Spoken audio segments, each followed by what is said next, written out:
Well, I'm here at St Just in Roseland, on the Roseland Peninsula down near Falmouth. I have to say, a beautiful spot and well worth a visit. One of the stories, perhaps legends, is that Jesus actually came here and stepped foot somewhere up this river, and landed here at St Just. It wouldn't be called that then, with Joseph Arimathea. The story, which is probably a story and a legend, that Joseph Arimathea eventually came up and went to Glastonbury and formed the whole Christian community there at Glastonbury, could be the earliest site. So if the legend is true at all, Jesus actually came to this site somehow. And that's one of the legends that sits on this particular land. I don't think it's actually an accurate legend, but it's a fun story to reflect on. We're not exactly sure who St Just actually was.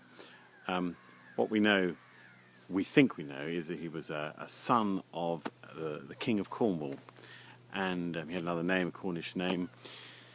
And eventually he became a Christian, and he became the founder of a small Christian community here on this beautiful stretch of water on the Roseland Peninsula. And the church here was built eventually to mark him and the Christian community that was built up. In fact, we know there was something here, although this building is 13th century, there was definitely something here around about 550 AD. I'm now in the chapel of St Just in Roseland, a beautiful 13th to 15th century chapel built on this site.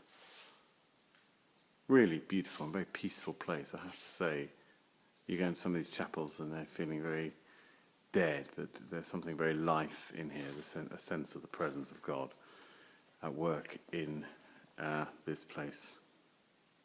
This part of the world, right at the bottom of Cornwall, is like Wales and other places. It was full of saints that became known for their healing powers and miracles. Bede's Chronicles are the best way to look and to see how many miracles accompanied these incredible ministers of the gospel as they went out. And I mean, this here is just another example of Celtic saints. One of the things this particular area is known for is the healing well, as I'm going to go and search for it. Well, here we are. This is the healing well. Nothing to be particularly to mark. It's just covered over with a slab here, and then if you go in there you can see the well dripping fresh water. These wells were all over, and they became places of baptism. They became places of healing, of ritual cleansing and washing in some way. And I mean, water's still a clear part of the gospel message. You know, be baptized, have your sins removed.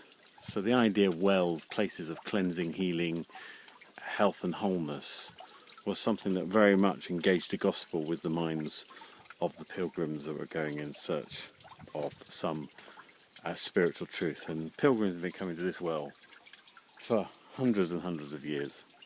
I have to say, this is a incredibly tranquil, holy place. It feels sacred. It feels steeped in history.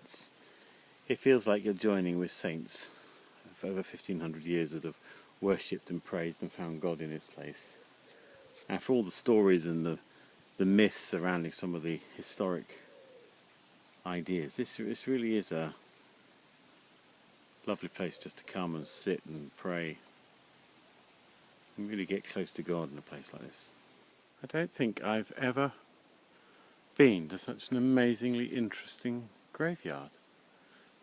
I mean, parts of it feels like you're walking through the jungle of Africa, but you know, I'm just walking along a pathway here, and there's birds and there's wildlife, and I'm just walking through graveyards of people. It feels like there is this sort of sense of connection between those that have been and those that are living. It makes for not a spooky, eerie place, but a incredibly lush, exciting place of discovery. something here about uncovering something of our forefathers, our heritage, what's gone before us. Just as I reflect on the legend perhaps of Jesus arriving here, but more likely the Celtic saints that gave their lives for the gospel in a country that needed it. Just think about all that, and let me just read something on the back of their little brochure. A blessing. May the road rise with you. May the wind be always at your back. May the sun shine warm upon your face, and the rains soft upon your fields. And until we meet again, may God keep you in the hollow of his hand.